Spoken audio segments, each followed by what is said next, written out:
Welcome back to another Warframe video, guys. That power outage from Barrel was ass.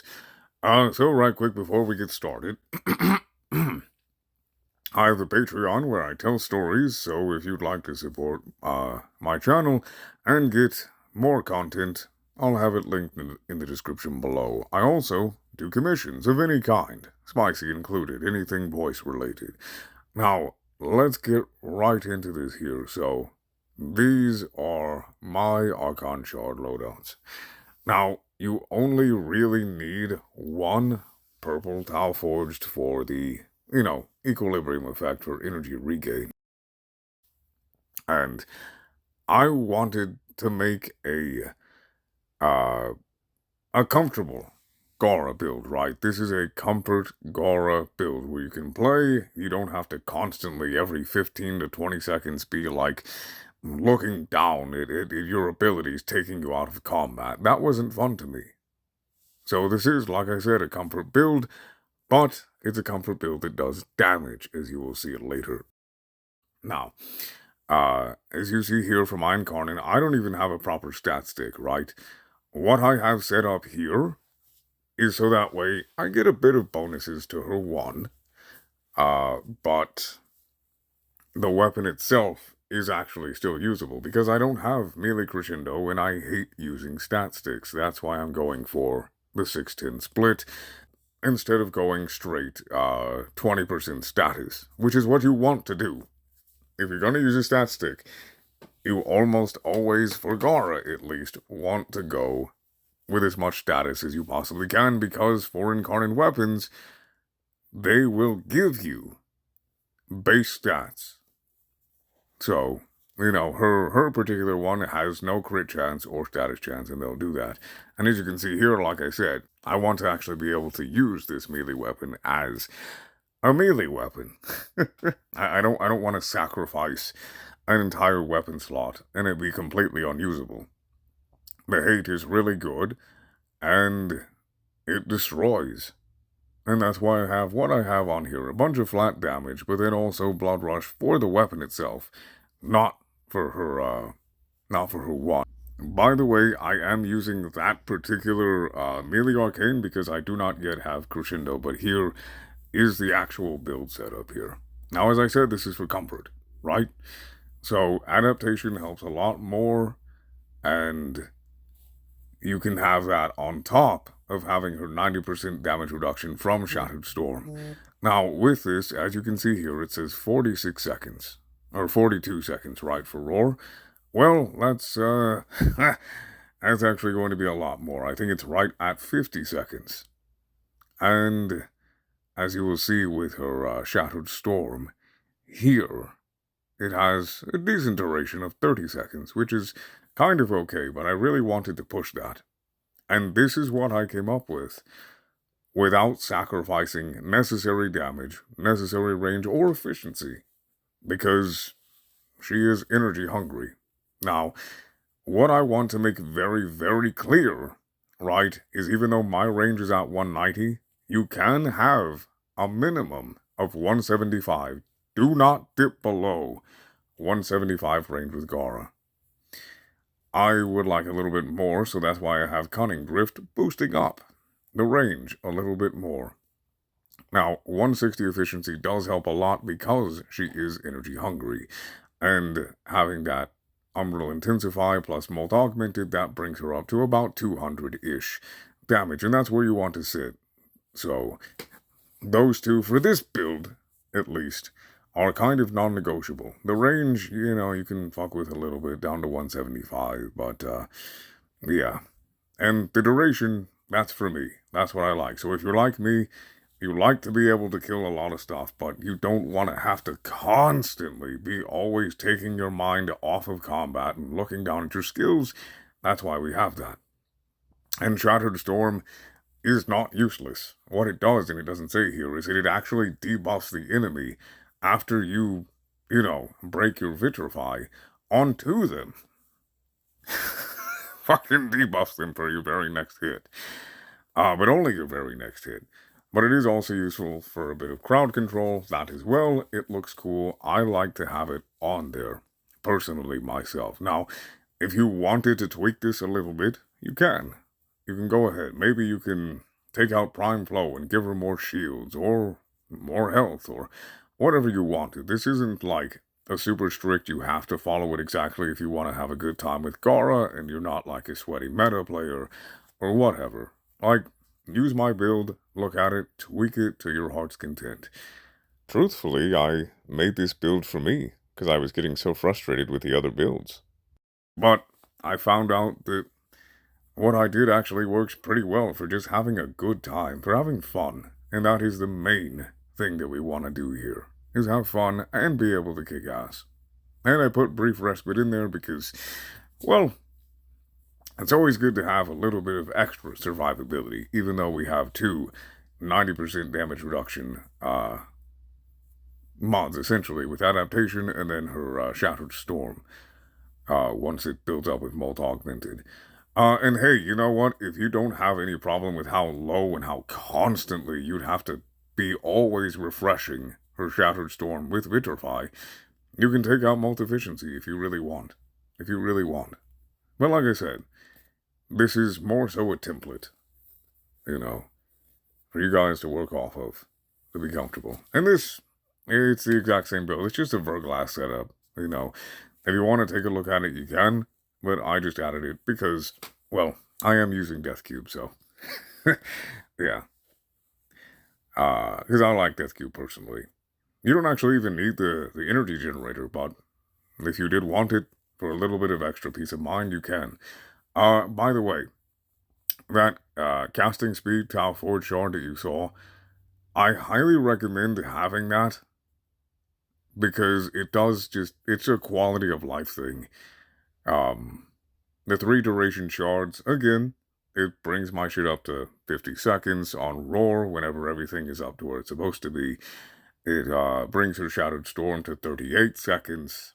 It's just really nice. It's really nice. I guess the only two...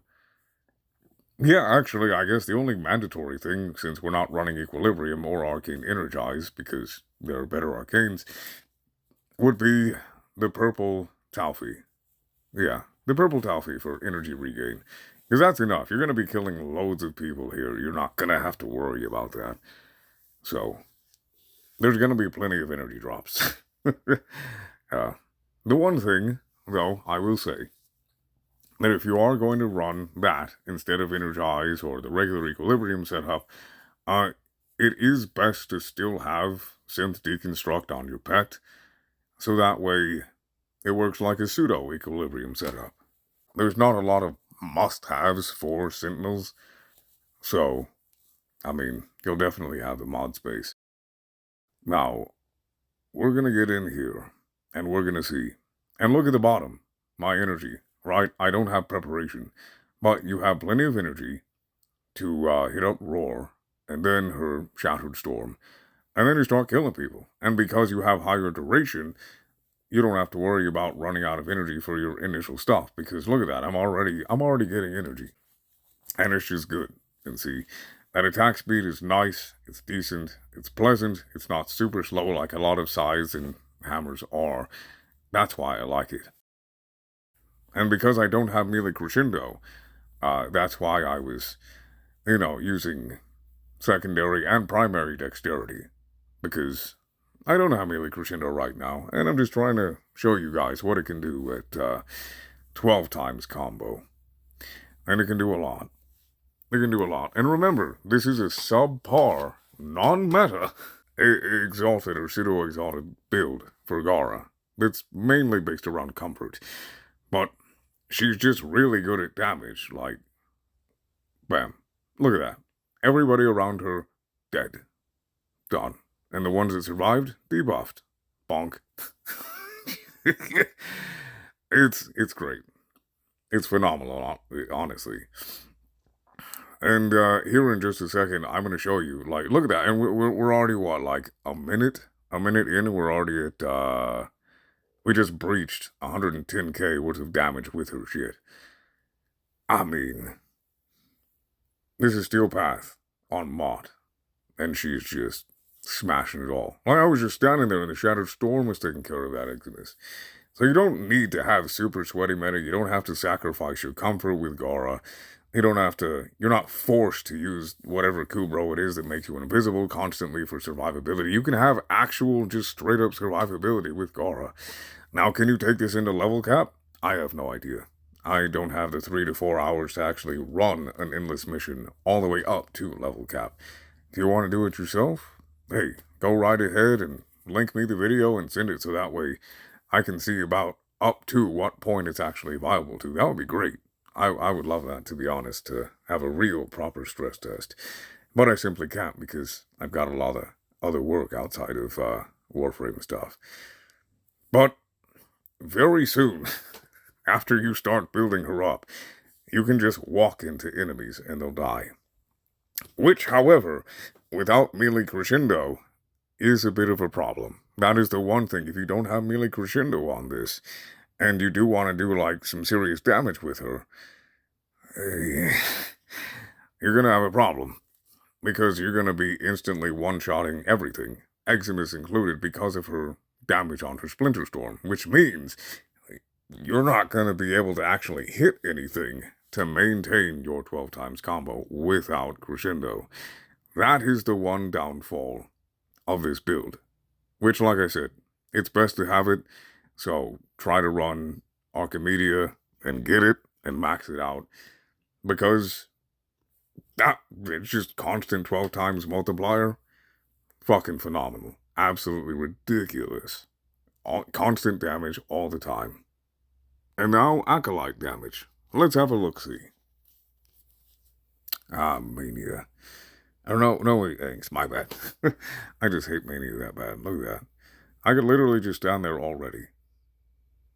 But of course attacking does help. Just demolished. Annihilated. Humiliated, even. But take a look at how much damage just the Shattered Lash is doing now, right? And I've lost most of my combo. And look at that. Look at that. Look at that. And I'm stacked at almost 1 million already. Let's look back at it. Let's look back. Look at that shit. 2 mil, 1.8, like, fucking, wow.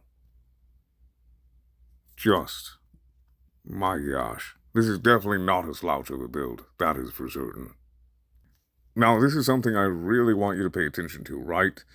This is her one. Bop. 1 million. You saw that? 1 million with her actual one direct hit. No real stat stick whatsoever. I don't have any status at all that I can actually really apply because I don't have Weeping Wounds on here.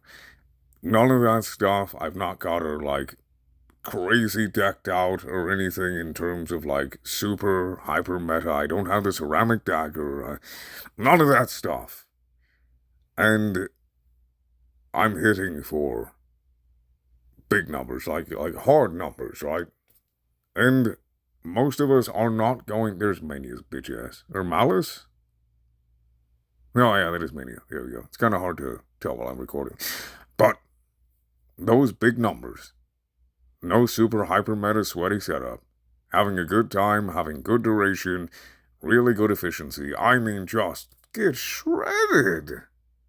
So you definitely can run Gara with a fun build, a fun setup that's not annoying and a pain in the ass to run, right? Because I've run plenty of frames that have about that much duration, and it's not annoying to me.